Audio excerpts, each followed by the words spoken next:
इस वीडियो में हम लोग इट्राकोनाज़ोल नाम की दवाई का दाद में उपयोग और उसके दुरुपयोग और उसके साइड इफ़ेक्ट्स के बारे में बात करेंगे। तो इट्राकोनाज़ोल जो दवाई है, वो दाद के इलाज में काफ़ी ज़्यादा उपयोग की जा रही है, बहुत ही ज़्यादा उपयोग की जा रही है और बहुत ही कम समय में ये दवाई बहुत ज़्यादा पॉपुलर हो गई और अभी के समय में हर एक मेडिकल स्टोर और मेडिकल स्टोर पे काम करने वाले लोग, सभी लोग इससे बहुत ही ज़्यादा फ़ैमिलियर हो गए हैं, बहुत ज़्यादा परिचित हो गए हैं।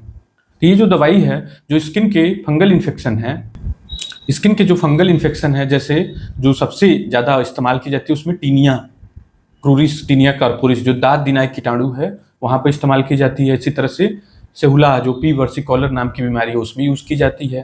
कैंडिडल बेलेनोफोस्थाइटिस नाखून का फंगल इन्फेक्शन इसमें इस्तेमाल की जाती है। हालांकि ये दवाई गंभीर फफूंद की जो फंगस बीमारियां हैं जैसे हिस्टोप्लाज्मोसिस, इस तरह की जो गंभीर जानलेवा बीमारियां हैं उनमें भी ये दवाई इस्तेमाल की जाती है। तो ये जो दवाई है ये पॉपुलर हुई है रिसेंटली 10 सालों में, 12 सालों में। जो पहले के समय में एंटी फंगल दवाइयाँ इस्तेमाल की जाती थी ज़्यादा, वो इस्तेमाल की जाती थी ग्रिसियोफल्विन और टर्बिनाफिन, और इस दवाई को कम इस्तेमाल में लाया जाता था। लेकिन वो दो दवाइयाँ जो हैं वो खराब हो गई। और कैसे खराब हो गई, मतलब कि अब वो दवाइयाँ काम नहीं कर रही हैं। वो ऐसे हो गया कि एंटीबायोटिक रेजिस्टेंस नाम का एक फिनोमिना होता है जो कि दवाइयों को खराब कर देता है। जो ये जितने भी फंगल इन्फेक्शन की हमने बात की, वो बीमारियां फंगस के द्वारा होती है, फफूंद के द्वारा। तो फफूंद जो है वो एक कीटाणु है और वो कीटाणु जो है वो आंख से दिखाई नहीं देता है। जो छोटे कीटाणु होते हैं जैसे बैक्टीरिया, वायरस और फंगस, ये आंख से दिखाई नहीं देते हैं, लेकिन ये जीवित हैं, इनके अंदर जीवन है और ये भी अपने जीवन को हम लोग की तरह से बचाने का, सुरक्षित रखने का, अपने पीढ़ी को आगे बढ़ाने का इनके अंदर भी टेंडेंसी है।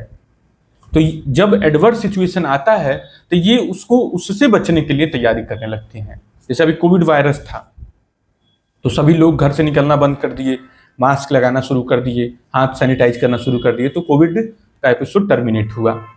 तो उसी तरह से ये कीटाणु भी जब किसी एंटीबायोटिक, जैसे एंटीबायोटिक किस कीटाणु को जाके मार रही है, तो ये कीटाणु भी उस एंटीबायोटिक के खिलाफ खुद के अंदर प्रतिरोधी क्षमता विकसित कर ले रहा है। तो इसीलिए वो दो दवाइयां जो कि बड़ी अच्छी दवाइयां हैं, जो कि किसी समय में बड़ी टॉप लेवल की दवाई मानी जाती थी एंटी फंगल की, वो दवाइयां काम करना बिल्कुल बंद कर दी और साइंस है, डॉक्टर हैं, वो दो महत्वपूर्ण दवाइयों को गलत यूज की वजह से खो दिए। तो गलती कहाँ पे हुई? तो गलती ये हुई कि जो भी इन्फेक्शियस ओरिजिन की बीमारियां होती हैं उसमें जो डोज है और ड्यूरेशन, दवाई का जो खुराक की जो पावर है, जैसे टर्बिनाफिन 250 mg एक टाइम से लेके 2 टाइम तक इस्तेमाल की जाती है। तो और उसको उस समय जब दिया जाता था तो 3 to 6 वीक्स के लिए डॉक्टर्स देते थे, लेकिन गलत उपयोग की वजह से वो दवाइयाँ खराब हो गई। तो जो लोग नहीं फेमिलियर होते हैं, नहीं परिचित होते हैं, वो ऐसा क्या करते हैं कि दवाई का डोज कम लेंगे, मतलब पावर कम लेंगे, या फिर ज़्यादा पावर लेंगे, तो जिससे साइड इफेक्ट भुगतना पड़ेगा, और ड्यूरेशन कुछ भी नहीं पता है, तो जैसे ही बीमारी ठीक हुई वैसे ही दवाई खाना बंद कर देंगे। तो कीटाणु जो फंगस होते हैं उसमें 2 फॉर्म्स होते हैं, एक फिलामेंट और एक स्पोर फॉर्म होता है। तो जो स्पोर फॉर्म है वो एडवर्स सिचुएशन में बनता है, मतलब जब आप एंटीबायोटिक ले रहे हैं या गलत परिस्थितियां हैं फंगस के लिए, तो उस समय फंगस अपने प्रोटेक्टिव मैकेनिज्म में स्पोर बनाती है, तो वो स्पोर बाद में फिर से एक्टिव फंगल इन्फेक्शन में कन्वर्ट हो जाता है। तो जब आप कम समय के लिए दवाई लेते हैं तो फंगस तो मरती नहीं है, टेम्पोररी तो आपको रिलीफ हो जाता है, टेम्पोररी बेसिस पे आपकी खुजली रैशेस समाप्त हो जाते हैं, लेकिन वो कीटाणु पूरी तरह से आपकी चमड़ी छोड़ के नहीं गया होता है। तो ऐसे कंडीशन में वो कीटाणु फिर से वापस आता है, और जब वापस आता है तो इस बार पूरी तैयारी करके आता है, जिसको बोला जाता है एंटीबायोटिक रेजिस्टेंस। तो सेम दवाई जो पहले कामयाब थी, अब वो दवाई लेने पे कम कामयाब रहेगी, और एक समय आता है समाज में, सोसाइटी के लेवल पे रेजिस्टेंस फिर धीरे धीरे दूसरे फंगस में हो जाता है, और फिर एक समय आता है कि जब ये कीटाणु उस दवाई से पूरी तरह रेजिस्टेंट भी हो जाता है, मतलब कि वो दवाई बिल्कुल बेकार हो जाती है। तो यही सिचुएशन हुआ टर्बिनाफिन के साथ में और ग्रासियोफल्विन के साथ में। अब जो इट्राकोनाज़ोल है, जब ये दो दवाइयां काम करना बंद कर दी तो धीरे धीरे इट्राकोनाज़ोल बहुत ज्यादा पॉपुलर हो गया।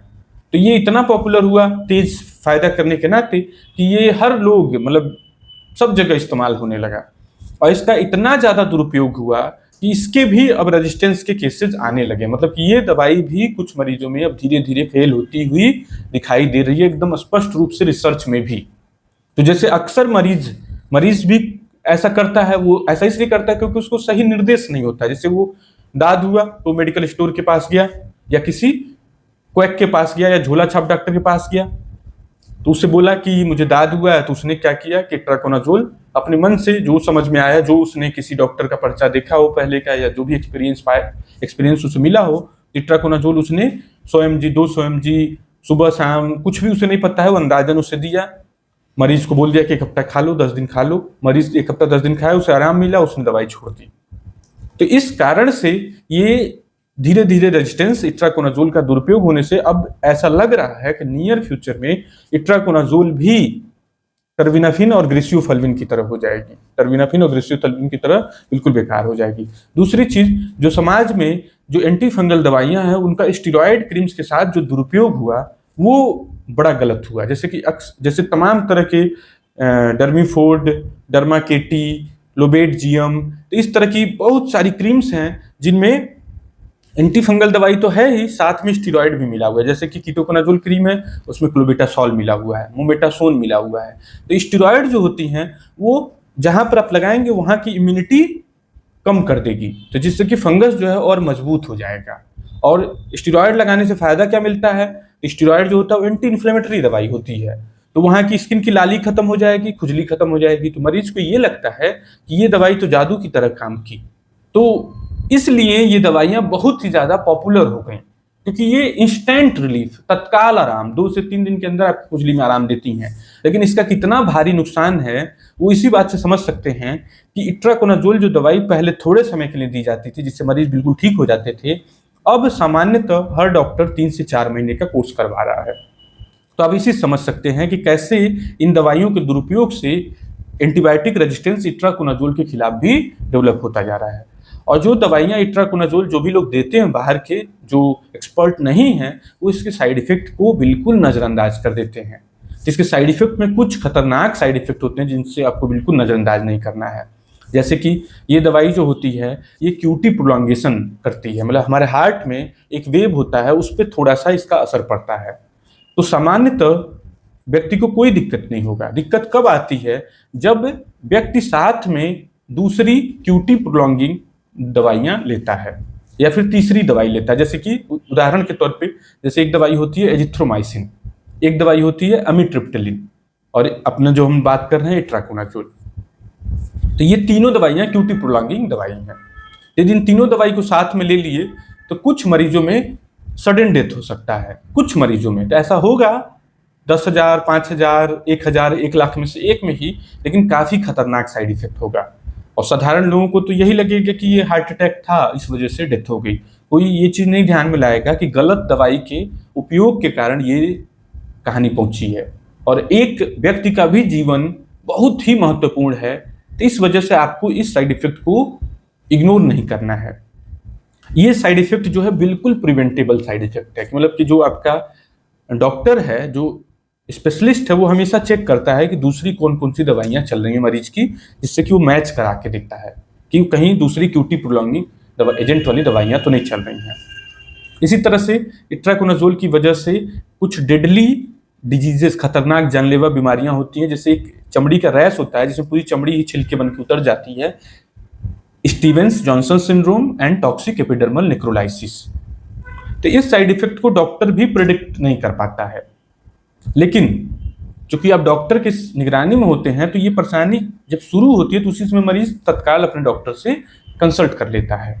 जबकि बाहर वो दवाई खाते रहता है ये समझ करके कि शायद स्किन वाली जो परेशानी उसकी बढ़ रही है तो उसे और दवाइयां स्किन की जरूरत है, तो वो उसके साथ कुछ और दवाइयां लेके क्रीम लगा के शुरू में अपने शरीर के साथ एक्सपेरिमेंट करता रहता है। लेकिन जब आप स्पेशलिस्ट की निगरानी में रहते हैं तो ये गलती से साइड इफेक्ट आता भी है, जो कि ये साइड इफेक्ट बहुत ही रेयर है, लाखों 10 लाखों में से एक में होगा। ये साइड इफेक्ट बहुत ही असामान्य में आता है, तो डॉक्टर तो तुरंत पहचान लेगा और तुरंत एंटी एलर्जिक दवाइयां दे देता है, मरीज तुरंत रिकवरी फेज में चला जाता है, तुरंत रिकवर कर जाता है, उसकी जान बच जाती है। इसी तरह से इट्राकोनाजोल की वजह से हार्ट फेल्योर भी होता है, तो वो तब देखा गया है जब हाई डोज में, जब आपका बॉडी वेट, मतलब इट्राकोनाजोल हमेशा आपके वजन के हिसाब से निर्धारित होनी चाहिए, तो जब बॉडी वेट के हिसाब से नहीं दी जाती है तब मामला गड़बड़ हो जाता है।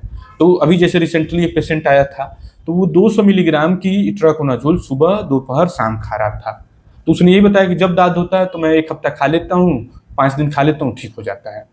तो इसी तरह से मैं 3 साल 2 साल से काम चला रहा हूँ। तो ये गलत स्ट्रेटेजी है, ये आप अपने साथ गलत कर रहे हैं। तो आपको राइट डोज लेना होगा आपके वजन के हिसाब से। जो डोज होती है इट्राकोनाजोल की वो होती है 3 से 5 मिलीग्राम पर केजी बॉडी वेट। तो ये सब साइड इफेक्ट जो है रेयर साइड इफेक्ट हैं, लेकिन इनको मैनेज किया जा सकता है। इसी तरह से एक इट्राकोनाजोल की वजह से लीवर डैमेज होता है जो कि बहुत रेयर होता है। तो उसमें भी डॉक्टर के पास रहने पर आप इजिली उसको प्रिडिक्ट कर सकते हैं। जैसे बहुत सारे डॉक्टर इट्राकोनाजोल थेरेपी के दौरान एलएफटी करवाते रहते हैं, लीवर फंक्शनिंग टेस्ट। तो उसमें जल्दी पता चल जाता है, और जल्दी जब पता चलता है तो उसकी इलाज भी जल्दी शुरू कर दी जाती है और परेशानी सॉर्ट आउट हो जाती है। तो आप समझ सकते हैं कि एक साधारण सी दवाई कुछ विशेष परिस्थितियों में काफ़ी खतरनाक रूप ले सकती है। दूसरी चीज़, इसका गलत जो यूज किया जा रहा है, मतलब गलत टाइम के लिए, जैसे कि 1 हफ्ता ले लिया मरीज, 10 दिन ले लिया, कभी 15 दिन ले लिया, तो ये दवाई खराब होती जा रही है। तो समाज के स्तर पे ये नुकसान होते जा रहा है। जो काम पहले, जो दांत का इन्फेक्शन पहले 3 से 4 हफ्ते में ठीक हो जाता था, अब वही दांत का इन्फेक्शन 3 से 4 महीनों में ठीक हो रहा है। और कुछ मरीजों में ये दवाई फेल हो गई है, तो उस कंडीशन में और तेज दवाइयाँ देनी पड़ती हैं, जैसे कीटोकोनाजोल और जो ऊपर की एंटीफंगल्स हैं। तो ये सब दवाइयाँ महंगी दवाइयाँ होती हैं, तो इसका भुगतान मरीज को ही करना पड़ेगा, और इन दवाइयों के साइड इफेक्ट और भी ज़्यादा हैं। तो इसलिए इसको राइट तरीके से उपयोग होने में सभी लोगों को मदद करने की ज़रूरत है। Thank you.